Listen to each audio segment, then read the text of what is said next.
Yo, what's going on, everybody? Yo, what's good, man? Welcome back to another episode of the Brian Johnson Show, man. I know the last couple episodes have been crazy, been some really good guests, and I have got to say it's been really dope to have these guests on here, man. And then shout out to everybody who's been on, man, from Dub Work up into Crump, man. Just shout out to everybody in between, everybody, man. First and foremost, today we got my man DJ Pinnacle. Now, I've known Pinnacle since we were kids. So this episode, we're going to be talking about a lot of different things, man. Just a whole bunch of stories, man, and just talking about a lot about how we came up, man. Like, because at one point I was managing this dude and it was working out, but then again, you can't really manage somebody if you're not in a good place yourself, because how are you going to manage somebody and manage yourself? It doesn't necessarily work that well. So on this episode, you're going to get to know him, man. He's going to talk a lot about his life and how he's kind of overcame a lot of like issues that he had to deal with, things that he had to overcome, things that he had to take care of, man. We're going to be just talking about a random amount of stuff, too. So I hope you guys enjoy the show, man. And thanks again for tuning in, man. I appreciate all you guys, man. And if you have any questions, any concerns, anything that you guys want to talk about, if you think somebody should be on the show, man, let me know. You can go to the Instagram and check it out, everything, man. Otherwise, man, listen, just take care, man. Big shout out to everybody who's been showing me love. And don't forget, you can check this on Podbeam, iTunes, Stitcher, and Google Play at this point. So make sure you check it out on one of those things as you're listening to it right now, man. So God bless you guys, man. Take care, man. Thanks again. All right? Peace.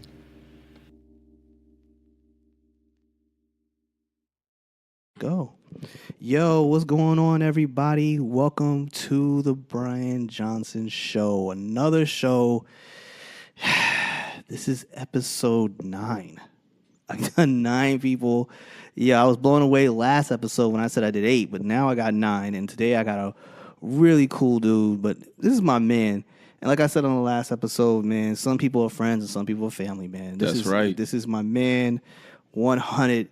My man, he helped me out. He believed in me when nobody else believed in me. COS, back in the day, man. Circle of Success, that's right.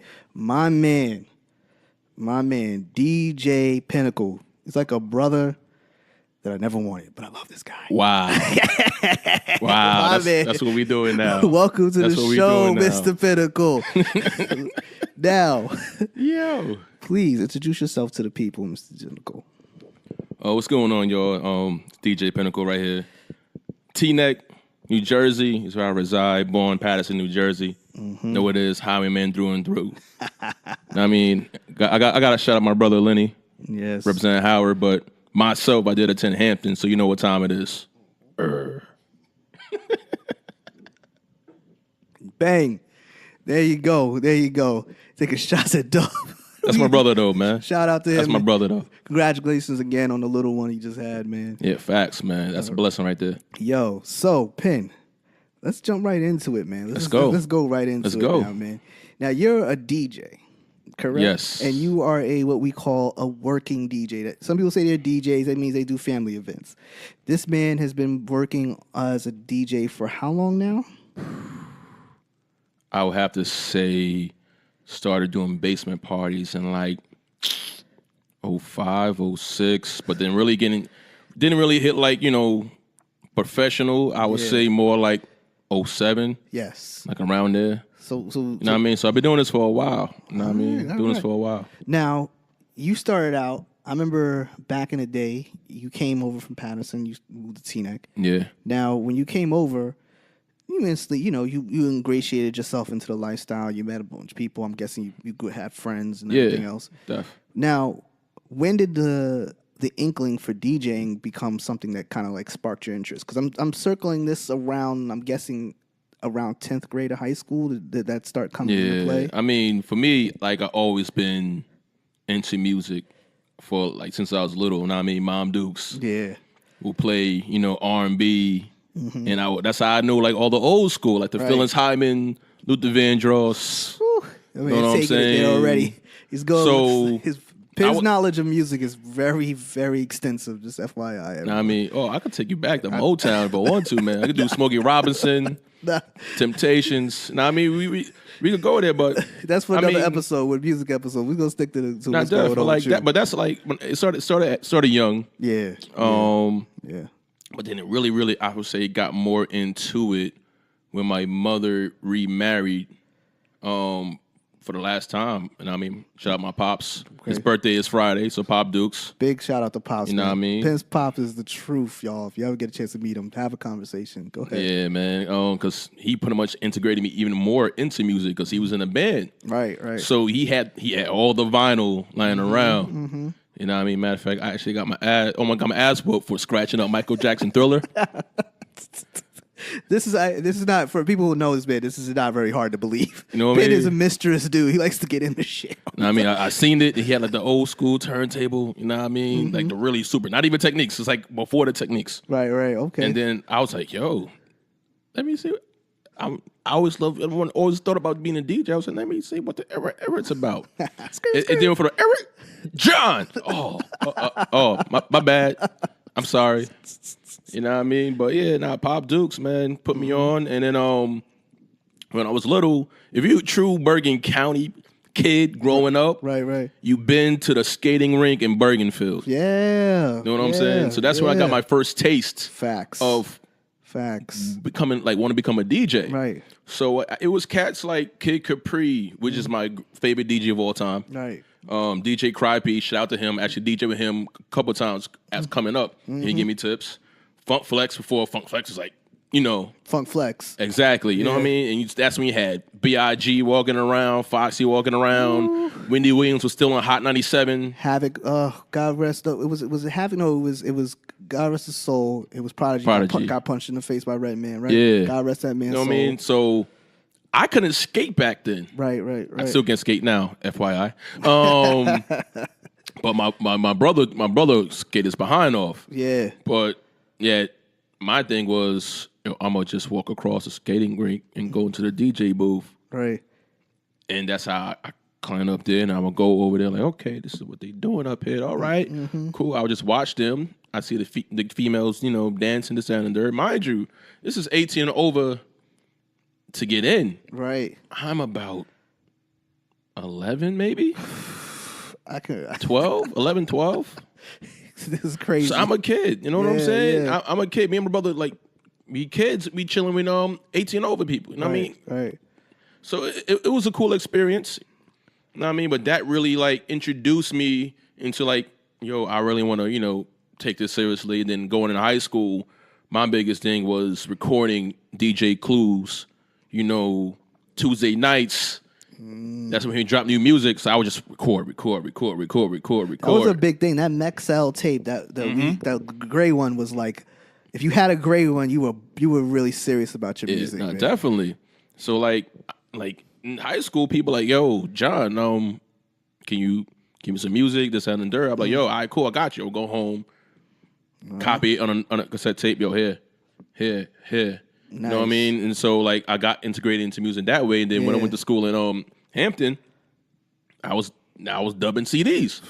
You know what I mean? I remember I actually download I forgot the DJ program, but it's like one of them beginning DJ programs for a computer. Right. And that's how I really integrated myself in learning BPMs. And once I knew I was like, okay, cool.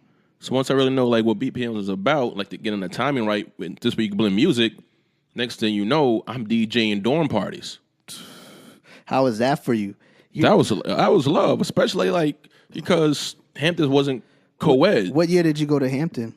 01. 01. So you're down there in 01. This is pre 9/11 or after 9/11? This is 9/11 happened. 9/11 happened. As a matter of fact, I got the call. Okay. That was I think 2 calls I got that pretty much shook me. One, Aaliyah died. Right.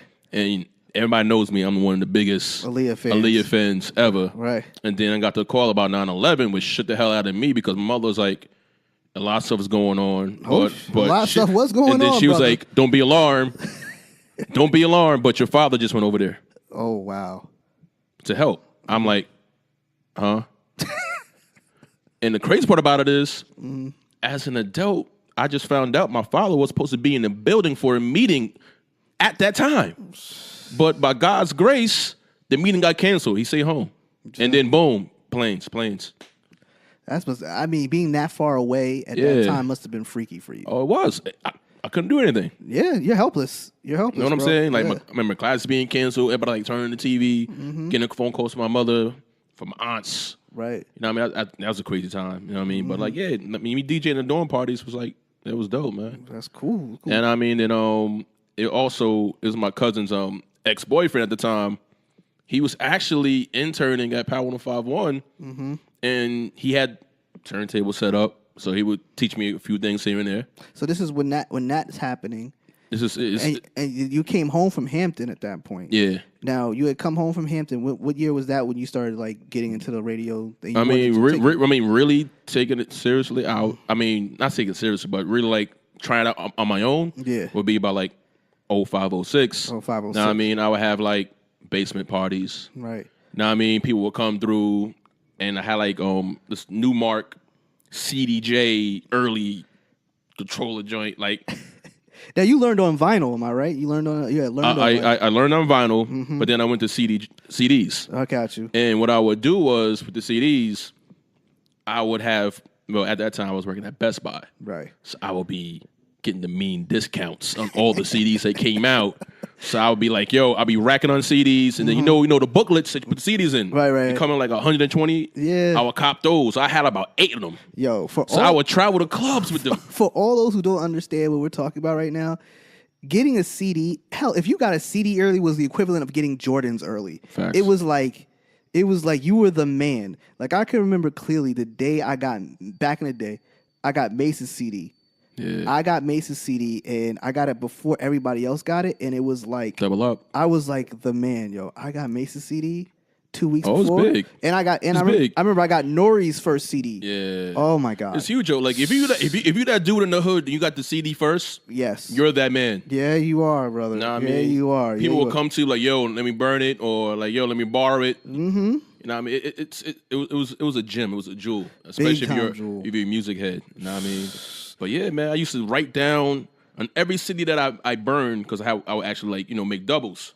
Right. I would need it while I would DJ. Yeah. And mind you, at this time, I would think I was DJing at Geronimo's in Teaneck off Cedar Lane. What? That was my first gig weekly. Geronimo's. And shout out to DJ Evil D. Mm-hmm. He was my mentor, as well as DJ Carl Blaze, R.I.P. Nice. Those two dudes pretty much helped me out and gave me the tips that I needed in order to DJ to start off. When you started out, so you went to Geronimo's. That was like your first gigs. How was like the scene back then? I mean, it was cool. You know what I mean? You had FDU that was there, right? Then you had like the 25 or older crowd that was there too. Yeah. And like with me at that time, I was young, right? And I'm playing throwbacks. You know what I mean? The 25, the 30 plus, they were like, oh, okay, this kid's pretty decent. Sweet. You know what I mean? And off that gig, I got the gig in Fairview at used to be called Club Drama. Mm-hmm. And now it's a liquor store, which is whack. But anyway. It's a damn liquor store. Anyway, I opened up for Carl Blaze. All right. And Evil D came with me. It was cool too. So, you know what I mean? That's when Serato first dropped. I didn't know what the hell Serato was. Serato. I never knew what Serato was. Right. Until I met Carl Blaze and he told me like, yo, this is Serato, blah, blah, blah. It does this. Mm-hmm. You know what I mean? And it's just crazy that picture was the picture that me and him took that night was the last picture we ever had. Yeah. You know what I'm saying? Yo, man. So, Jesus. You took it to Serato and you're taking me back here in my mind. This is like 06, 07. Yeah, man. Hold on real quick 1 second. Hold on here.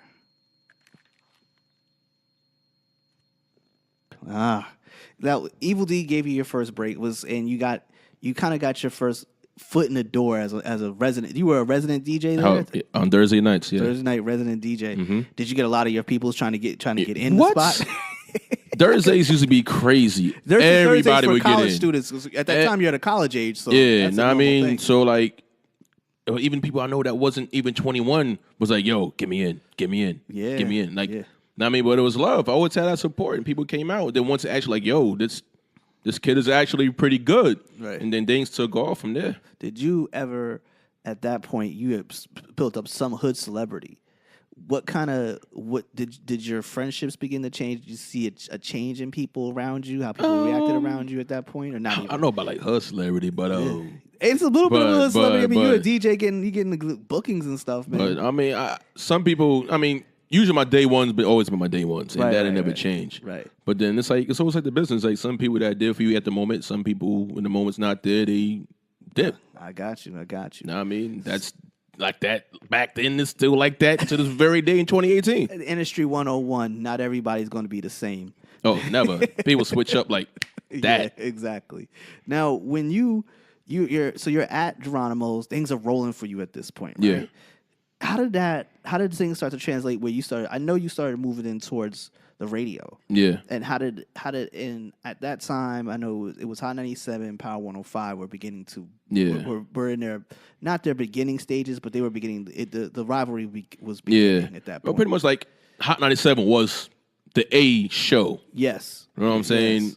Power 105 1 was just like the taking off. Like it's like still baby steps. You know what I mean? Right. It was D League. Yes. You know what I'm saying? Mm-hmm. So once I got integrated with the big homie DJ Carl Blaze after opening for him at Drama in Fairview, yes, that's when I'm like, okay, so it's other avenues besides just Hot 97. Right. Know what I mean? And Carl Blaze, God rest his soul, like one of the dopest DJs. Like he used to DJ at a spot called Babalu's with Ed Lover. Because Ed Lover had the morning show on Power 105.1. Ed Lover, B. That's taking know it I mean? there, yo. So that was like, I used to go like pretty much, if he's there, I would go out, support.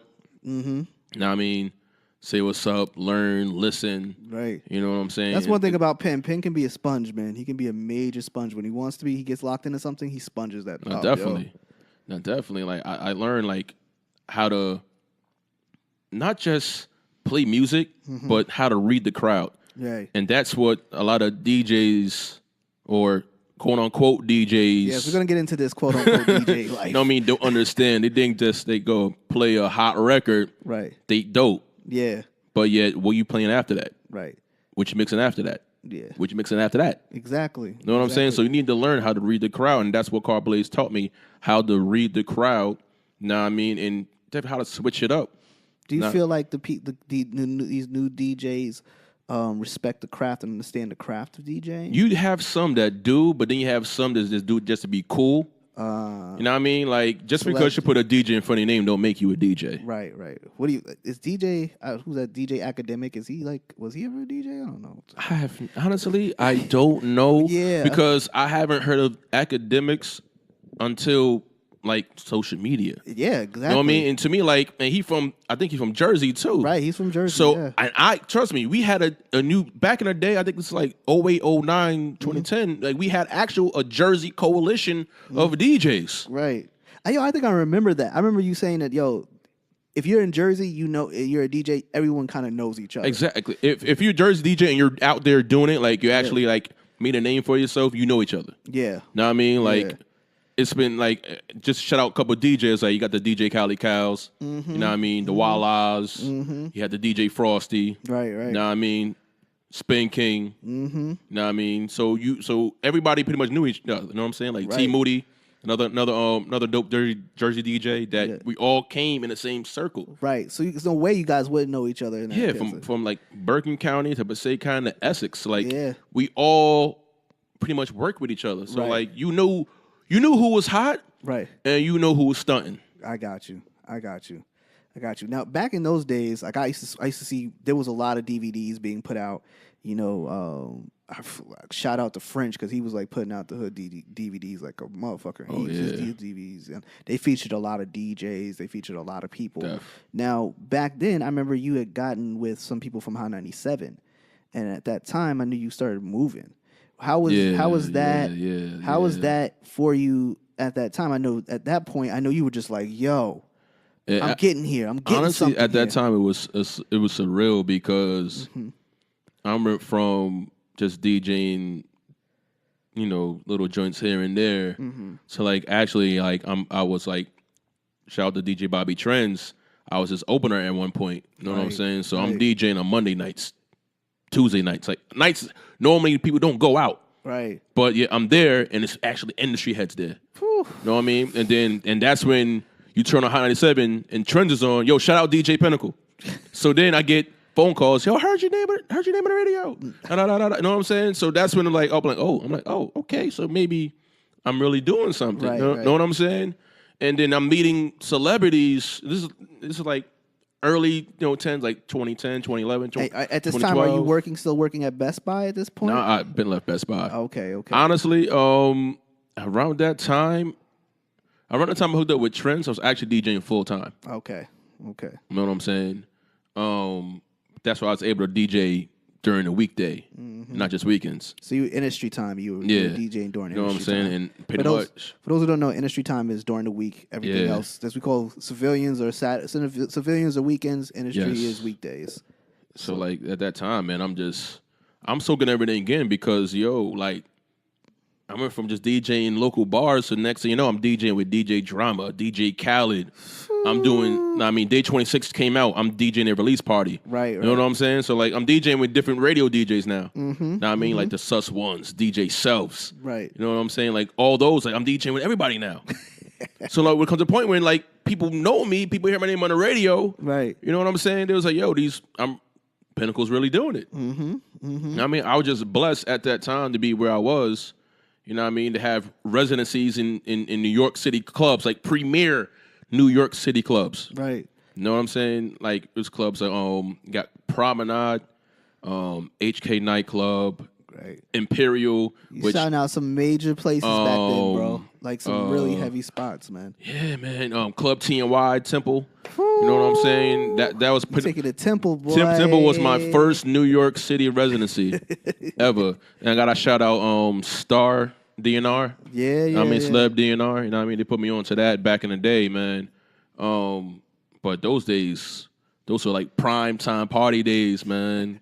And it was life. At that point, I sort of remember. I remember like all of a sudden, because I'm a little older than Penn, and I was like slowly transitioning at that time when he was beginning to grasp his hold into the club scene. I was transitioning out of it, but I remember hearing about him blowing up on my social media because that's the time Facebook had just started taking hold of people, and that's when social media began to grow. Yep. Before you guys can look. There was Black Planet. It was Mahente. There was there was wow. There was MySpace and all these places. Great. Oh yeah, MySpace. Oh man. But when Facebook came into the thing, Facebook was the first personal level. Facebook was a game changer. Yeah, because it made everybody personalized. That Definitely. Facebook chat. Let me tell you something. A lot of people. I'm talking about a lot of people were Facebook dating early in the game.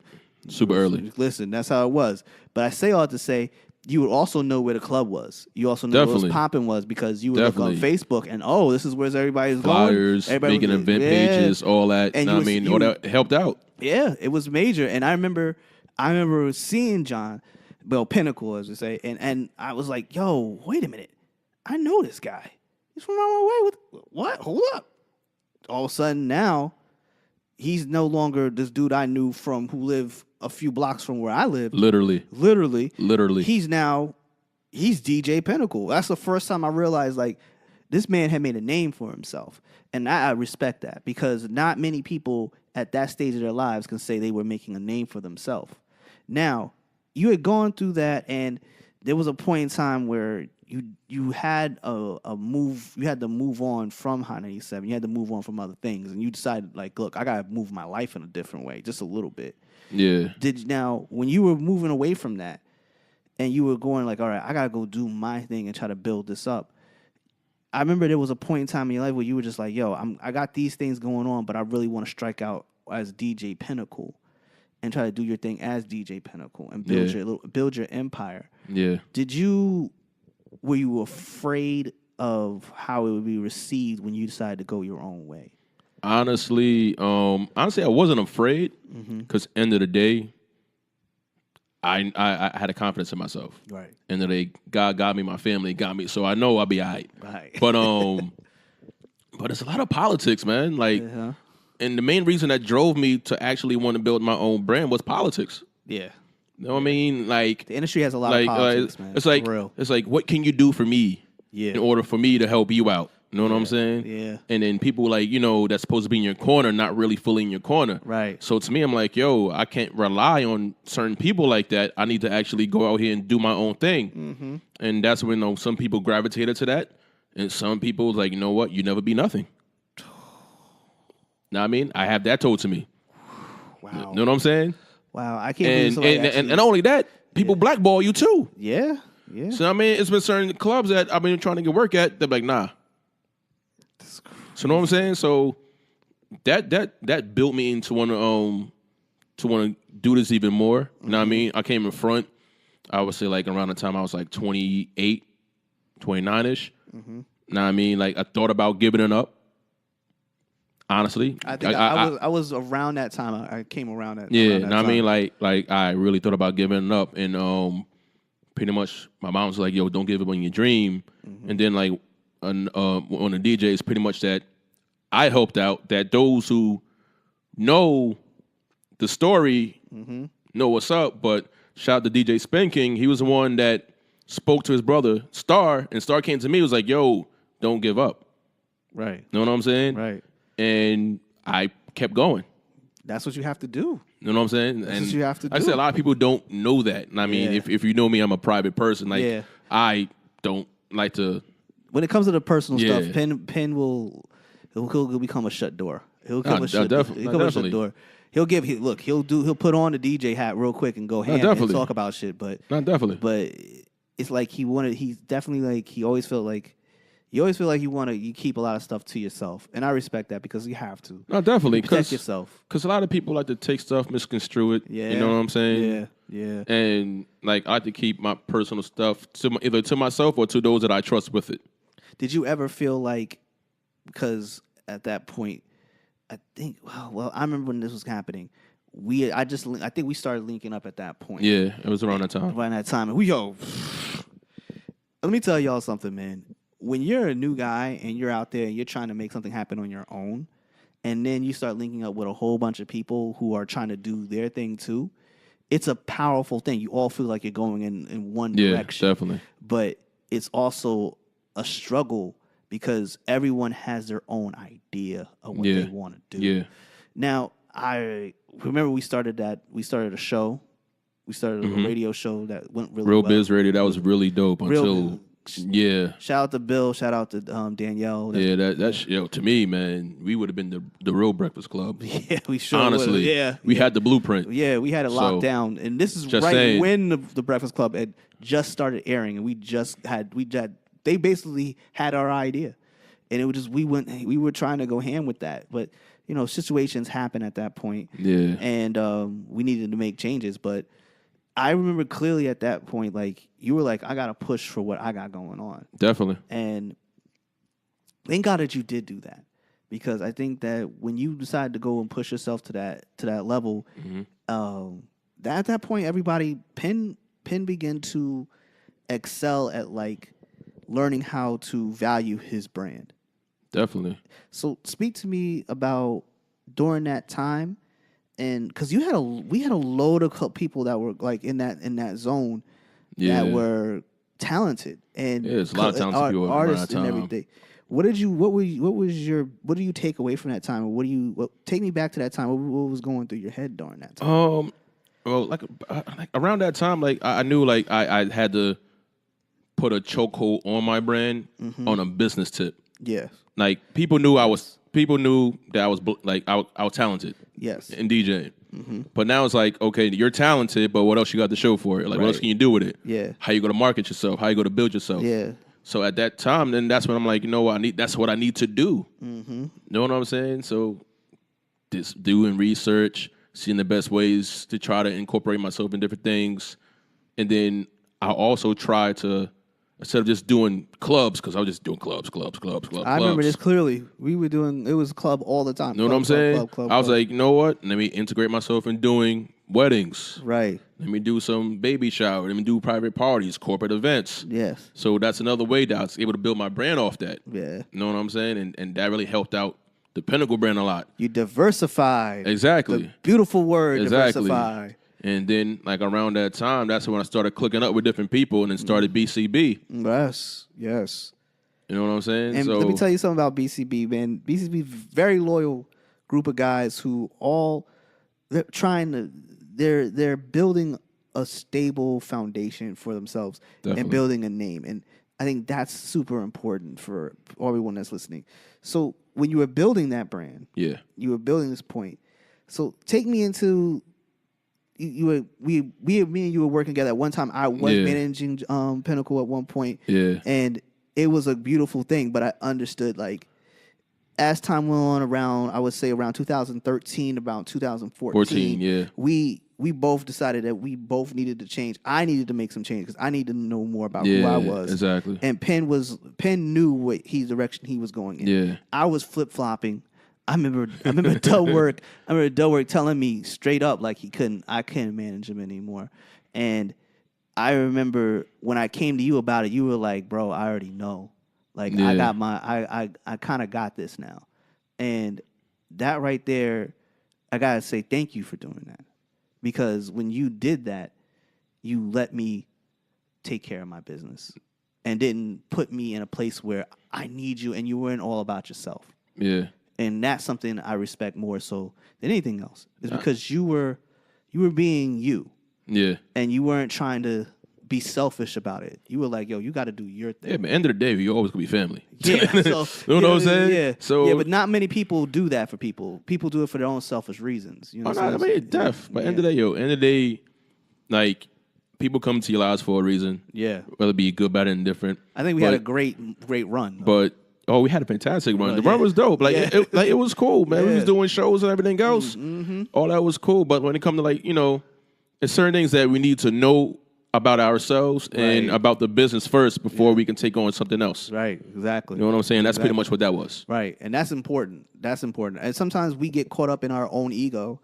And when you step away from your ego, you can see shit. You see a whole bunch when you step away from your ego. Oh, no, this business was definitely humble yourself because it definitely humbled me. Yeah. You know what I mean? Because I know I had my moments, you know what I mean? But then when reality sat in, that's when it took me down. Like, okay, let me get off my pedestal, high horse for a second. Right. And go rebuild this foundation I'm standing on. Exactly. So, you know what I mean? Now, who's in your group, in your crew? Well, right now, in my crew right now is my man Breezy. Yes. Shout out to Breezy. You know what I mean? Real name Eric. Let me tell you something about Eric, man. I just want to say super loyal. So one thing about Eric, man. Yo, shout out to you, bro. I have so much love for this man because when he goes through shit, he's handled his business, he stayed focused, and he's down for the cause. And there are not a lot of people who are like this man. So shout out to that man. Honestly, Breezy was like the one of the first members. Yes. You know what I'm saying? Yes, I remember. And he been there up to this day. Like, I had members of BCB come and go. Yes. Come and go. Yes. But he's the one that been loyal all the way through. You know what I'm saying? And I mean, that's my brother. Like, I respect him alone for that. Know what I mean? Then I got my man Mike. Right. You know what I mean? He came into the folds just be about 3-4 years. Okay. You know what I'm saying? And now he went from a dude that would stay in the house, anti-social, I'm gonna just play video games, to now being one of Jersey's top promoters. Right. Know what I mean? Because pretty much I was like, you know what? And it's funny. I told him, like, you know what? I'm DJing at Studio 21 in New York. Come out. Right. And then he's like, yo, this is cool. It's like, yo, would you want to be a part of this? You know, would you want to do this? Then he was like, yo, he's with it. You know what I mean? And pretty much after that, it just took off to the point where now, like, yo, he's doing parties without me.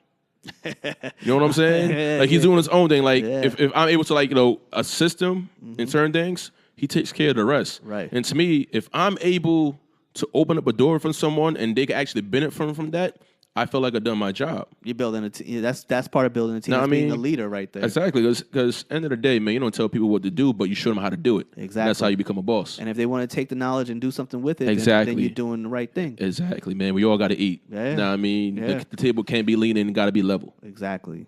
I mean, bottom line, and that's what BCB was about. You know what I mean? Everybody got to bring something to the table. Right. You just can't wait and rely on somebody else to do something for you. Nah, you can't. You got to do your own thing, and you got to allow people to do their own thing. That's how you build a team. If you're trying to always, you know, micromanage a team, it won't work. Not at all. It won't work. This ain't Not at football, all. homie. This is not Not at football. all. At the end of the day, man, you need a team. There's no. It's hard doing it, trying to do everything by yourself. Yeah, and you need a team. You need a strong foundation that has your back in you pursuing your dreams and your goals. And so you need that faith. You gotta have faith in them. God all day. Yeah, you gotta have. Gotta faith stay prayed up. Now, when you're building your team, who else is on the team? By the way, right now, just us three primarily. Like we have other members of the team, but you're more like affiliates. I get what you're saying. You know what I mean? But also got to big up another team that I'm with now. I DJ for an artist named Felly Fame. Yes. MNDS Fortune Gang. Fire. It's he's such a talented soul. He just needs that look. I think, man. He just needs. He's such a talented soul. Do you remember when we first? I think we first met the guy. We were in the city. He was Billy J's artist. I think it was the first time I met the guy. Was it back then? That's the first time I had met him. You met him back then. Yeah, I met him. We go back. All right, put it this way. This is got to be like 08-ish, 09, but that's how far we go back. All right. Because we used to do parties at the VFW in Lodi. Wow. And this is back when Jay Mills was that dude. That's how far back this is. We're taking it. Jay Mills was that dude. Yes, man. Matter of fact, what's that song that Jay Mills had? Before everybody was really on apps on their phone or anything like that. Jay Mills had that one song, but it had like the reggae beat. And that song was huge. It was all over the radio. Mm-hmm. You know what I mean? So pretty much it was him, Uncasa. Like they would come there. You know what I mean? They used to be real cool. Mm-hmm. But yeah, that's when Felly used to do the parties back in Lodi. And then I'm DJing, and I will bring Spin King along with me. Right. You know what I mean? Because pretty much, you know what I mean? I was mentoring him. Yeah. You know what I mean? And we would just all rock out, and that's how we all got cool then. Mm-hmm. And then pretty much we just stayed cool from there. And then now he's like doing his own thing, man. Man, what independent artist made 2 movies, written and produced by himself? Not many, my friend. You know what I'm saying? Not many. And then you remember that Coors Light like rap challenge with Ice Cube and DJ Drama? Yeah. He won it. You know what I'm saying? Right. And like he just put out a great album called The New Elvis. Right. Dope album. A lot of DJs on there. A lot of original music, you know what I mean? Which a lot of artists these days, I don't know why they don't grasp of making original music like that. They always like to take somebody else's style or take another beat, but yet it's a copycat era, man. It's a copycat era. And I'm not a fan at all. I'm not a fan at all. I was going to ask you who you listen to right now. I don't need these hot pocket rappers. You know what I mean? These Orville Redenbachers. Yeah, you know what I mean? Man. Just pop them in the microwave. Boom, there's a rap artist. Okay, yeah, on to the man. next, like, man. It's annoying. Like, that's why I appreciate Felly, because he's original. Yeah, there's a lot of rappers. He's talented. A lot of rappers, I think, are nowadays might not understand the value of back in the day how important it was to get signed. You remember when I was talking about this to to my last episode with my man Crump, and I was telling him, off air we were talking about just basically like when I remember the day I found out that ASAP Crew had been signed. Yeah. And they got like 1.3 million or something, some crazy number. We were just staring at the number like, this crew got what? And that was around the time everybody was beginning to get into what we call the creative tribe. Like it was just like a flood of very creative people all getting into one thing. So that right there, the fact that they were coming from New York, New Jersey area, and they were getting to that level, it was a mind-blowing thing. It definitely was. I mean, because at the time, people weren't getting signed to that kind of money, not as a crew. They might have got, maybe one person might have got signed, like maybe $500,000. Might got like a 360 deal. Yeah, one of those, but not that kind of advance money. Yeah, this is just when YouTube begins to come into play. Yeah, and everything else. Now, this thing where you're working now with an artist who's on a cusp of bubbling at this point. Like he's about to move. Yeah. And you're moving in that direction. Yeah. How is it now working with an artist at this stage of your career than prior to working with an artist back in, I would say, in the early part of your career? I mean, honestly, I'm more seasoned now. You know what I'm saying? Right. I'm a seasoned vet, Yes. as you would say. Yes. So I pretty much done a lot of showcases. I DJ for like a bunch of different artists here and there, and different platforms. Right. But now it's like I know what to do. I know how to maneuver myself. I know what ideas I could feed off the artist. Right. So, and the DJ and the artist don't have that connection. It's not going to work. Correct. You know what I'm saying? Big correct, right there. Like back then, it was like it was cool, but we just did it on the fly. We didn't rehearse. We didn't go over stuff, or it's last minute. We rushing stuff. Nowadays, it's like nah. You send me your songs. We got a show on Tuesday. Yeah. Cool. Like in 2 weeks, you send me the songs today. Yeah. Let me upload this into my system. Let me know when you want to start. We want to cut it off. Yeah. You know what I'm saying? And then give me the order. Like we pretty much get all that off the bat. You know how to work it better. At this Exactly. point, Now I mean, then you rehearse, get that formula going, get that chemistry going, because you need that chemistry. Yes, you do. You know what I mean? Yes, you do. Because things can get awkward on stage. Me and you both seen artists or DJs freeze up. You know what I'm saying? I remember when you and Dubs. I remember back in the day, you and Dubs were going to work together, and it seemed like it just needed. Before we went out there and did anything, you guys needed at least 3 or 4 months of just working together, working on doing things. Yeah. We rushed into that. I personally think, this is just my own personal view, we rushed it too fast, and it could have worked out if niggas just gave it more time. But I think that's just the story of everything. Oh no, definitely. It's a learning experience. It's a learning experience. I think it's an overview of everybody's work. Yeah. Not just between you and him. I'm just talking about in general period for everybody. Definitely. You need to vibe out with the person that you're working with. Yeah. You know what I mean? Like not just we working. No. Go out. Chill. Yeah. Be around each other. You know what I mean? Yeah. It's almost like being an NBA. If you don't vibe with your players you're playing with, right. How you think you're gonna play on the court? Exactly. Chris Paul and Harden couldn't have worked together had they not spent a whole summer just working together. Big facts. Because you can't do it. Like KD just can't put on a jersey one night and then come in there and then try to figure out his chemistry with all these guys. It takes 4 or 5 games. Yeah. And you saw what happened when LeBron went down to Miami. Oh yeah. And you saw he brought Allen in, he brought Bosh in. It took them and I know people got short-sighted memories, but it took them a minute. It took them a full year to get together. Really, and a whole season. Even when they made the finals and lost to the Dallas. Yeah, they need a whole year, and you got to approach, artists like music just like that. Yeah, because Dallas, they had the chemistry. They had been playing together for a little while. They knew each other, so you couldn't beat that, man. You can't beat that. I definitely couldn't beat that at all. I think that's the key to any long-term future with anybody that you work with. Is definitely. I need to know what you're about, homie. Yeah. And you need to know what the fuck I'm about Big before facts. we start running our mouths about we got shit popping. Exactly. And I think that this time around, I think this is this time around. I think this is the one. I mean, you know how sometimes you just get that feeling. Yeah. That's a feeling I got once everything came together, and then I really felt that when we did the tour date with Fetty Wap in North Carolina. That's the day I know, like, yo.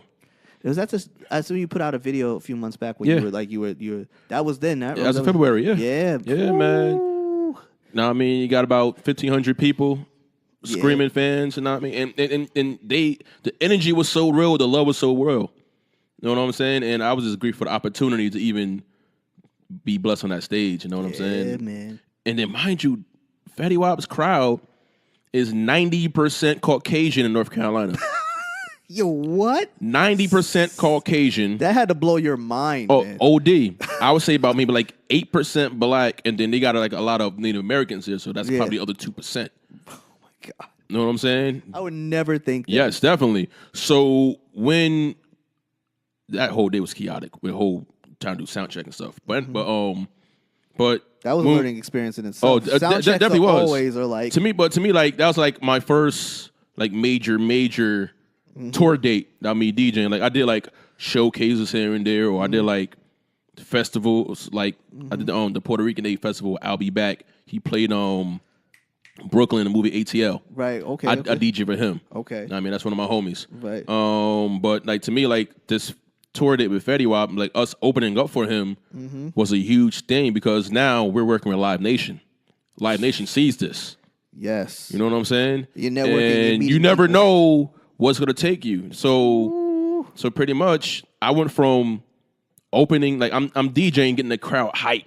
Right. And then that's when I pretty mumuch got around the booth and interact with the crowd even more. You know what I'm saying? That got was them so super hype. When I tell you, when I saw that, Yeah. I remember I spoke to, when I had Bill on the podcast, we spoke about it. It was just to see you do that for me was like confirmation of everything I knew, fam. Yeah. But on top of that, it was just like, boom, look at this nigga. Like he's finally fully integrated into who he is. This is 100 who he is. Yo, and even though you were losing your voice in it, you didn't care. And I was like, I was so inspired. I had a ball, man. To me, I felt like God just created that opportunity for me to, like, you know what, really showcase my talent. And I don't care if I'm opening, closing. I'm gonna go all out. Yeah. It could be 10 people, 100 people, 1,000 people. I'm gonna go all out. And so for me to get the energy from them and it's going back and forth, to me was a beautiful thing. You know what I'm saying? And not too many DJs could say that. No. There's not. No. There's not too many DJs could say that. Because you got some DJs that don't want to talk on the mic. Right. I was one of them starting, and not going to front. When I first started DJing, I was not talking on the mic. I remember this. You know what I mean? Yes. But honestly, it took me listening to Kid Capri to actually, like, you know what? That's what I need to do. Kid Capri you mentioned him twice now. Kid Capri had a heavy influence. Very heavy influence on me. Did you ever meet homie? Oh, yes. At the Global Spin Awards. Nice. Met him there. Actually, I met him in Pathmark back in the day, too. You know what I mean? And shout out to Ron Faison. He made a connect with me and him. That should link up. And I'm cool to son, Bossman Q. That's his actual blood son. Right. And me and him is really tight, too. He be down in Atlanta. Okay. So shout out to Bossman Q. He's cool, too. But, yeah, man, like... I always saw you as traveling to Atlanta and blowing up down there. Yo, you know what? Yo, quiet as kept.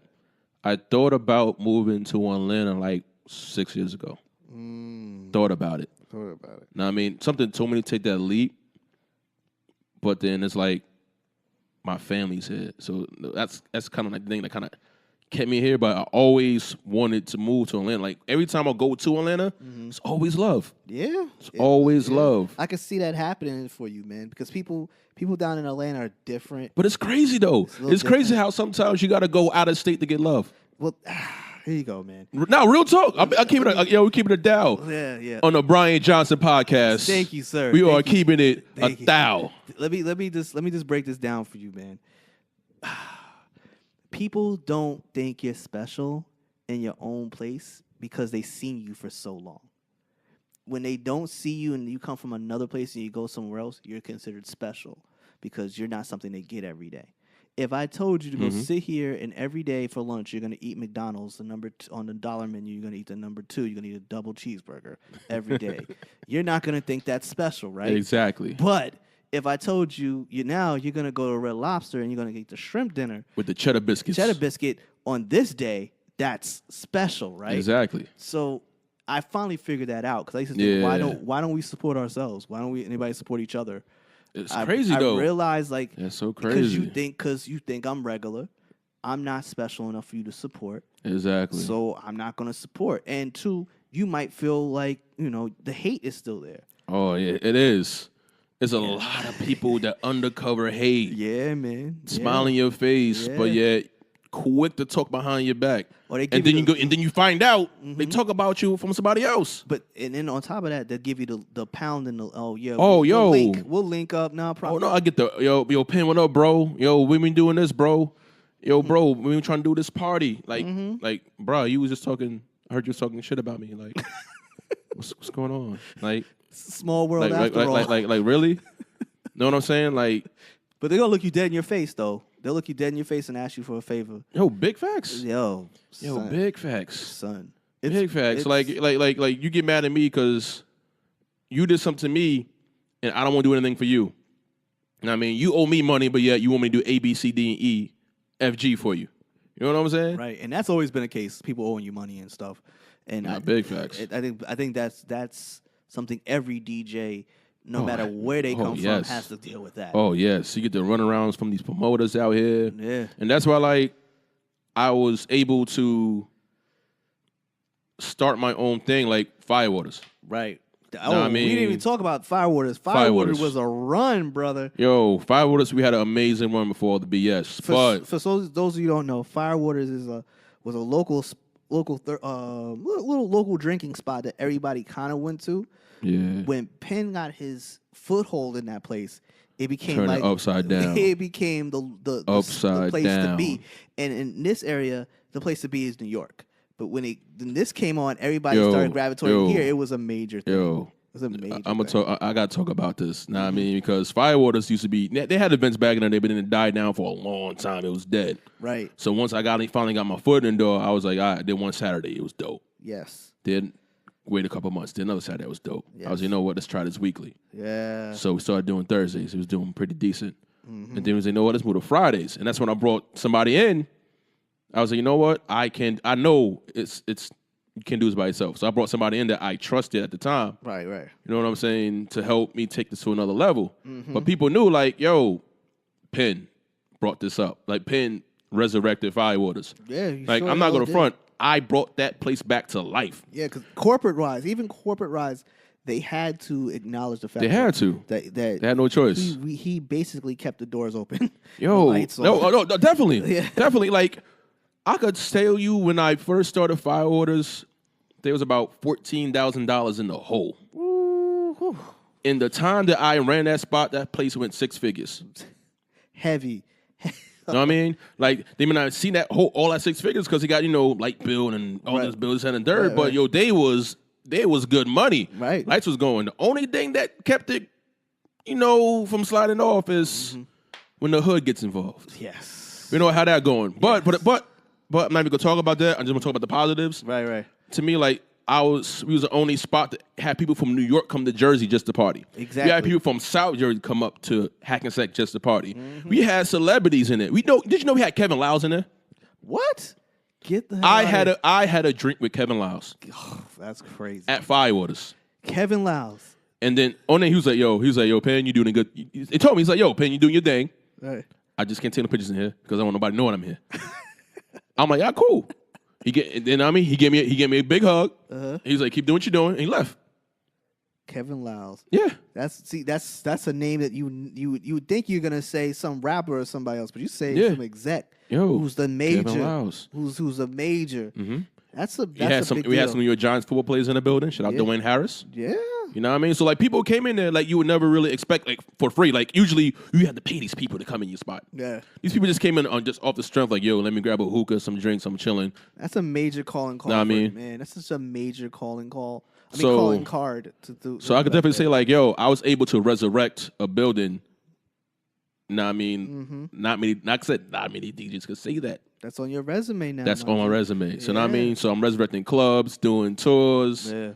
DJing all over. You know what I mean? Got my corporate brand. Doing the weddings and the baby showers and all that. Child Next Level Entertainment. That's my corporate brand. Right. Got it. You know what I mean? So I'm trying to touch. Now you've had a lot of all that. You talked about a lot of good things that were going on. Yeah. But you recently had some medical complications that kind of like threw your life into a twirl. Yeah, man. Like, speak about how did that come about and where were you at prior to and where are you at now after? Honestly, it was crazy because the week prior to that, I'm DJing La Marina. Yeah, I remember La Marina. Yeah. You know what I mean? I was fine. You know what I mean? I'm DJing La Marina. My first time there, I'm fine. And a week later, I just had an episode where I pretty much couldn't move. Wow. I couldn't move, lightheaded, dizzy. Nobody knew what was going on. The next thing you know, paramedics is taking me away from the house. Ended up at the hospital. That must have been. That's such a freaky moment. Yeah, man. Yeah, like I said, a lot of people don't know this. So this is brand new to y'all. Now, I mean, it's the first time I'm actually telling people this story. Besides those that already know that I chose to tell. Yes. But like, long story short, got diagnosed with diabetes. Which I didn't know I knew like was in my family, but I didn't know like I had it. Right. And so when the doctors took my blood sugar, it was like at 416, which is dangerous. You know what I mean? And then at that point, life-threatening my moments. organs wasn't cooperating. That's got to be one of the most scariest moments You know what I'm of your saying? life, man. Oh, definitely. I mean, it's crazy when doctors come to your mother saying that your son is touch and go, so we got to keep an eye on him because he may die. Wow. And all this time, I to my own discredit, I thought, he was just in there for a couple of days for observation. I didn't know it was that serious. Yeah, that's serious, man. August 26, 2017 changed my life. I could definitely say that. Yeah, it's a wake-up call when you get a life-changing Oh, experience definitely. like that. It's definitely a wake-up call, but for every dark side, you got to look at the bright side. Right. God kept me here for a reason. Yeah. So he's not finished with me yet. You know what I'm saying? So your faith has gotten stronger. Oh, definitely. I can tell by that. Definitely. What kind of things changed in your lifestyle? I cut a lot of people off. Okay. Because that's when the pretenders really showed themselves. Yes. Those that, yo, Penn, you my mans, yo, we are going to the party or blah, blah, blah, blah, blah. Mm-hmm. But yet I hit you up yo, I'm in the hospital. I almost died. Yeah. No text, no visit. Nothing. And then once I get home from the hospital, that's when yo, I heard you was in the hospital. I was like, last time I checked, my man told you I was in the hospital, and I told you I was in the hospital, and you never hit me back. Wow. You know what I'm saying? So I had a couple people like that. Now, you know what I'm saying? It's crazy. Now, I mean, those who I told afterwards, like people that I told after the fact I was in the hospital, that's one thing. Mm-hmm. But while I'm lying up in there for a full week, bruh, I don't get nothing. I remember hearing that you were in there for a while. Yeah. And I remember being like, man, I just hope that it's just a recovery and they're just monitoring him. And you tell me how serious it was. And I'm like, now you're telling me, I'm just like, geez, bro, you really could have died. Oh, definitely. You really could have died. Definitely. 3 doctors told my mother that. Yeah, man. You definitely 3 doctors told my mother that. It could have been a wrap for Mr. Pinnacle. Now, what have you changed about your life now besides cutting people off? Lifestyle-wise, pretty much staying fit, watching what to eat. All right. Sleeping is definitely a big thing. I was always mad at you for not working out and not getting enough rest. I was used to be pissed at you for that shit. Yeah, sleeping was definitely big. I was definitely burning candles at both ends a lot. Right. You know what I'm saying? And when you burn candles at both ends and not properly taking care of yourself, and then being stressed on top of that, because stress definitely doesn't help your diabetes as well. Yes. You know what I'm saying? So I had all that going for me. Mm-hmm. So pretty much that was a perfect concoction for failure. For my demise. You know what I'm saying? Word. So since then, pretty much I've been dieting properly, cut down a lot of stuff properly, resting a lot. Honestly, I haven't took it as many gigs as I used to. I slowed down on them just to make sure I was right. Even till today, at this moment, I pick and choose what gigs I want to do. You know what I'm saying? So you're learning to be not the so-called thirsty DJ, as we like to call them, but you're learning to be more of the more aware and pace yourself DJ. Exactly. I got you. That's pretty much where I'm at now. You know what I'm saying? And I'm just gradually, right. You know what I mean? But like I said, with God behind my back, family behind my back, and me actually following doctor's orders, I've been taking off a lot of medications. This is I'm at pretty much almost where I should be. Yes. And it's dramatic from where I was in August to where I am right now. It's I'm a whole new person. You know what I'm saying? And I just got to keep doing what I'm doing and not regress back. That's good, man. Yeah. You've taken a forward step. I can definitely see that in you because I know you for so long, so I know the differences and everything else. I'm just glad that you finally are listening to your body. No, definitely. Because let me tell you something about Penn. There was one barbecue that we did.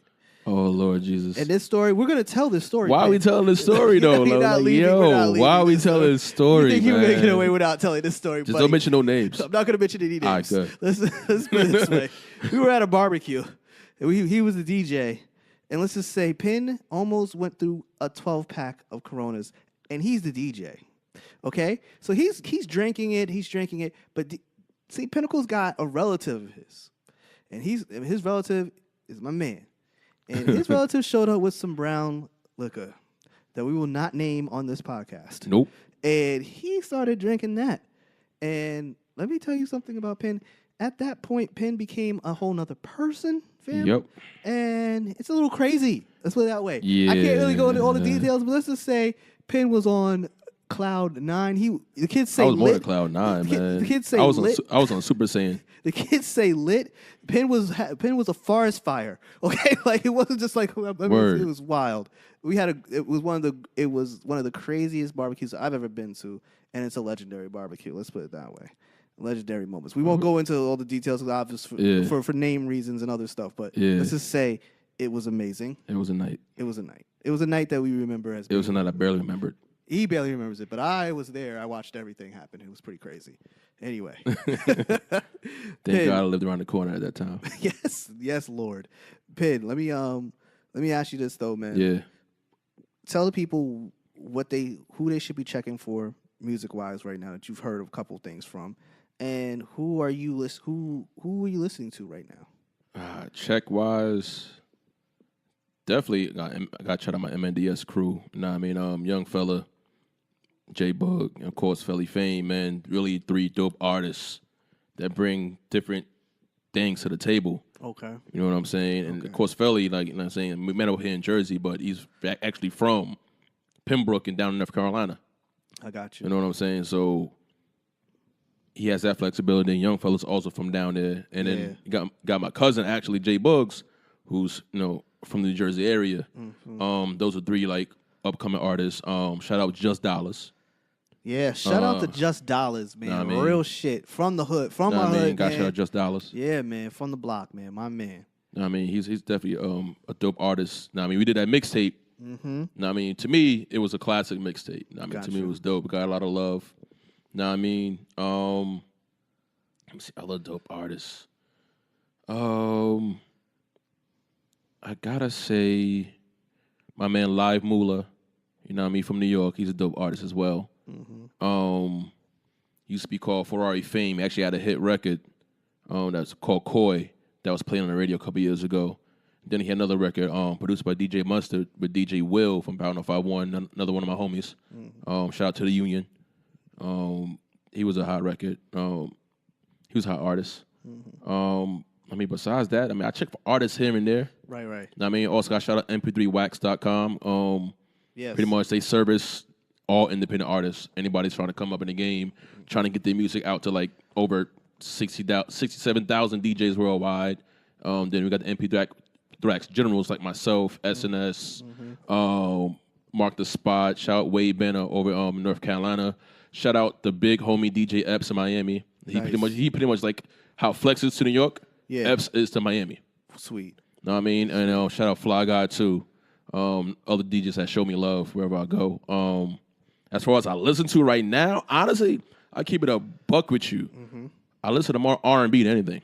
Okay. Know what I mean? Like, when it comes to hip hop, I'm gonna say Saha the Prince, fire. Fire. Rhapsody, fire. Rhapsody's definitely fire too. Can't go wrong with Hove. Well, to me, 444. I'm sorry. To me, I liked it myself. Personally, I loved it. I could because of my age, I guess in a way, I could relate to every exact thing he was saying. I understood. Yeah. It. Clearly, it was the most. To me, it was the most thoughtful album that has been released in a very long time. It told a great story. Yeah, man. A great story, man. Yeah, man. Yeah. Other hip hop artists, definitely Kendrick. Kendrick is fire. I mean, one of my favorite artists of all time is Fab. That's you already know. I've been a Fab fan since middle school, so you know me. You can't tell me nothing wrong. There's Fab to me. If Fab is not in your top 10, I don't know how to explain it to you. To me, he's in my top 10. Facts. I don't care what no one says. That's just facts. You know? I mean, to me, that's like now. I mean, I listen to a lot of throwbacks. Yeah. But but like I said, I listen to a lot of R&B. Like, I got shout out Tory Lanez. Tory Lanez is fire. Right. Travis Scott's fire. Travis Scott, very true. Very true. Who else I listen to? If I go to R&B route, one of my favorite R&B groups right now is Division. What? I gotta listen to that. Yeah, Division is fire. Okay. Daniel Caesar, fire. Her, fire. Her, wow. Her's fire. I hear that on the Joe Budden podcast all the time. That's her that's is so she is so dope. Right. She got this. Is it her and him? It's some other guy named him. It's her and him. That I don't know. Yeah, I heard this. But her is dope. Is man. Like SZA? No, SZA's dope. SZA's dope. SZA's fire. SZA's dope. I like SZA a lot. Yeah. You know what I mean? And then another thing I started too which a lot of people don't know. What? I DJ a lot of Spanish music. Yeah, I wanted to talk to you about quickly. I wanted to quickly go over that.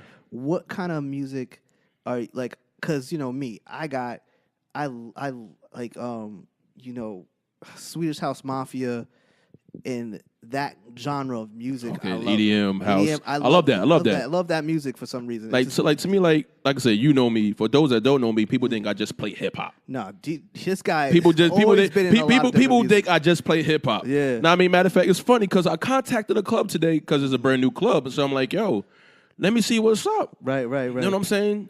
And they like, oh, we could work with you, but you probably best working on Sundays because that's the hip hop night. Oh, because so I told you, I was like, yo, I play everything, bro. I was like, yo, I DJ with Alex Sensation.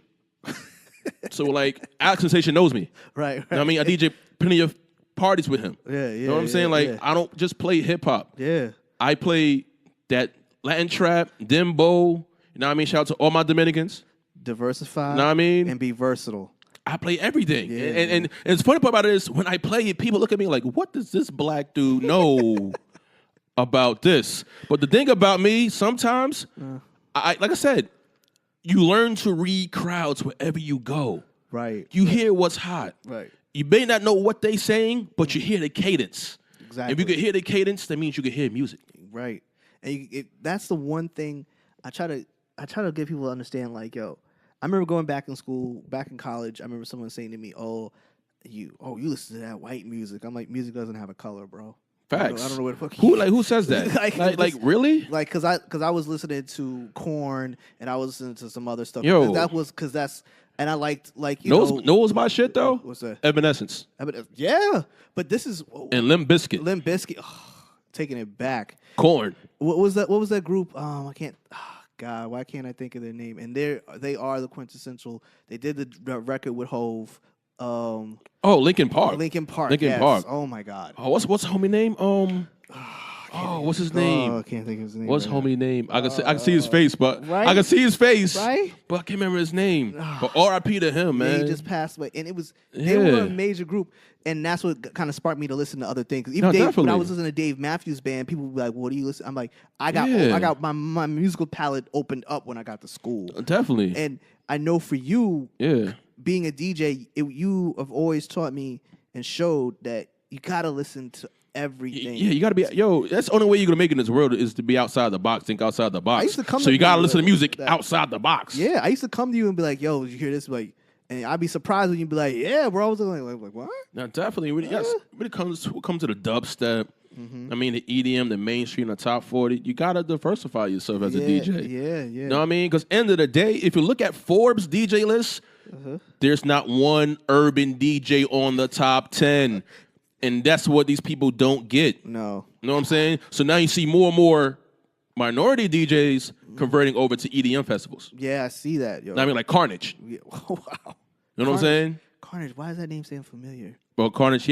Carnage had a record with Young Thug that was pretty dope. That came out last year. Okay. But Carnage does a lot of the EDM festivals. You know what I'm saying? And like I said, he's one of us. Right. You know what I'm saying? Which is very rare. So when I go to these certain places and they hear me playing some EDM or some top 40 mainstream, or if I'm doing a Latin set playing some bachata merengue, right? So I mean some Latin trap, some dembow, they were like, "Wait, you do this?" That had to happen. I know the part of that had La Marina had to influence some of that. Like you got some of your skills off. I mean, honestly, having diversity with friends and being around certain people, like honestly, I learned majority of my Spanish music from being in the barbershop.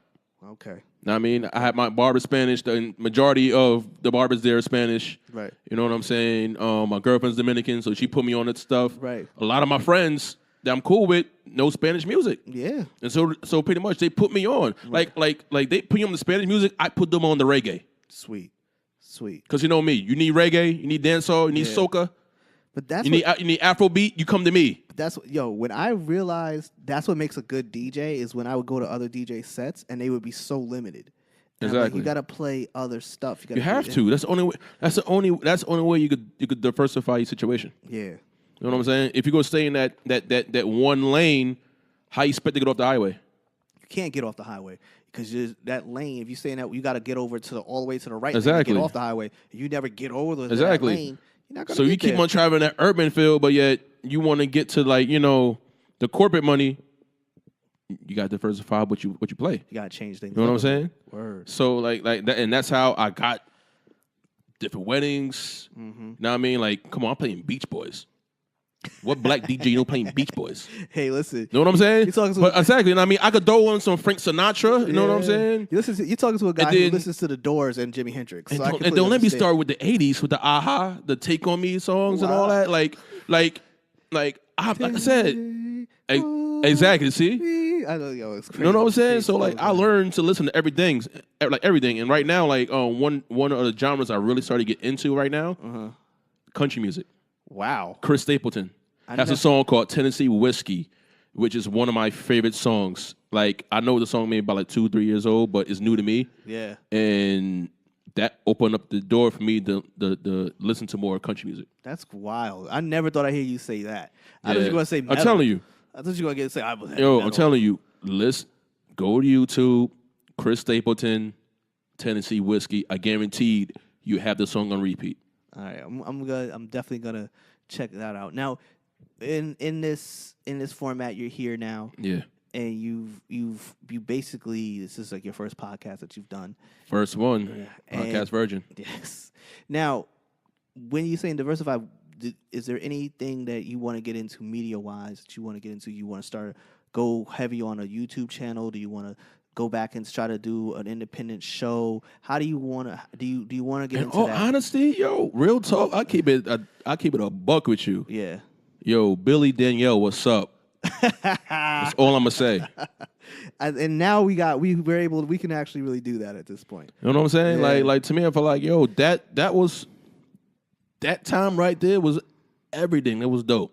I mean, like I looked forward to doing that. Right. You know what I'm saying? And then the way that we all worked together, it was like seamless. Yeah, it was. You know what I'm saying? And then it's crazy part, like as soon as our popularity went up, station, whoop, I know. We were getting there. We were actually really. and we was moving views. Yeah, we was moving some views too, yeah. man. But definitely like podcast is the hope. I would definitely love to do internet radio or do a YouTube channel with the radio station.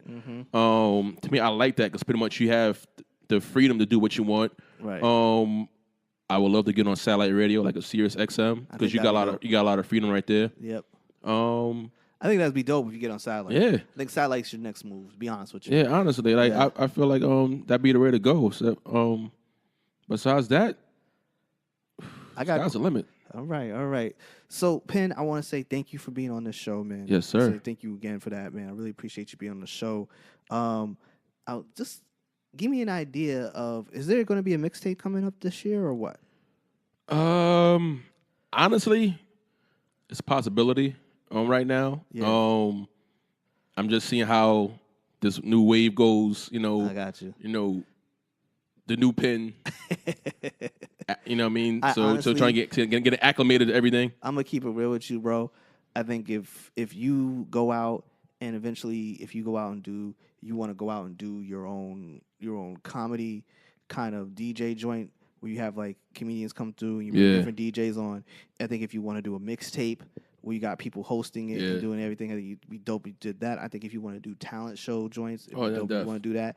I think that right now you're at a power position, and I think that you need to fully take advantage of that. But I also think you need to buy into. This is my own personal opinion. I think you need to invest heavily right now in your into your media and how you want to move digitally. Yeah, I think you need to invest. Definitely. I think this year is a year of you expanding the brand even more. But that's just me. That's no, that's a big fact. Me being selfish. No, that's big facts. But at the end of the day, I'm just trying to make my next move my best move. Correct. And I feel like the moves that I want to make have to be more calculated now. Yes, they do. I mean, because I'm not limited due to my circumstances, but I just want to make sure that I'm investing my time wisely and not like before when I was just all over the place. I got you. You know what I'm saying? So right now, it's like pretty much let me sit back, observe what certain people are doing, but yet still, I got my pen. I take my notes. Right. I'm doing this. I'm doing that. And just because I may be quiet or people may seem that I'm not moving, You're always moving. just be careful. Yeah. That's all I'm gonna say. When me and my peoples go quiet, let me tell you something, baby. We got shit going on. Know what I mean, believe us. I'm gonna just say I have my hands in a couple things right now. That's all I'm gonna really say. Yes. I'm gonna leave it at that because I'd rather show you than tell you. All right. So, any last words that you like to say? Anything you want to put out there? Anything that you want to say before we get off here? Just want to thank you for letting me, on the podcast. You know what I mean? That, man. The Brian Johnson podcast. Make Yeah. sure y'all tune in. Yes. You know what I mean? Big ups. Brian Johnson show is on, baby. Let's do it. Follow me on Instagram or your, social media at DJ Pinnacle. Where can they find you online for the most part right now? Pretty much Instagram at DJ Pinnacle. Everybody knows Snapchat, Facebook, all that good stuff. Yeah. You saw what happened. Oh man, you see what happened to Snapchat a few months ago with Rihanna and Chris. Yeah. What the hell was that about? I don't know, man. I don't know. I know it's kind of old right now. We're talking about it, but that was the dumbest move I think ever in life. I don't know what's dumber, that move or H&M. Listen, Mind you, I love H&M too, but y'all messed up. Y'all messed up. When in a few months now, hopefully, I'll have a topic show coming up soon. I guess right now we're gonna go. Listen, man. I just want to say thank you to everybody who's been checking out the show, man. I really appreciate it. It's been an amazing ride so far. I just want to say thank you to everyone. Thanks again for coming on the show, Penn. No, you already know. And I wanted to say, man, you guys are gonna catch me next week, man. And I appreciate the show of love, I should say. And I just want to say thank you to everyone. And I'll catch you guys next week, I guess, because I really got much else to say, man. It's just been great, man. I'll catch y'all next week, man. I'm out.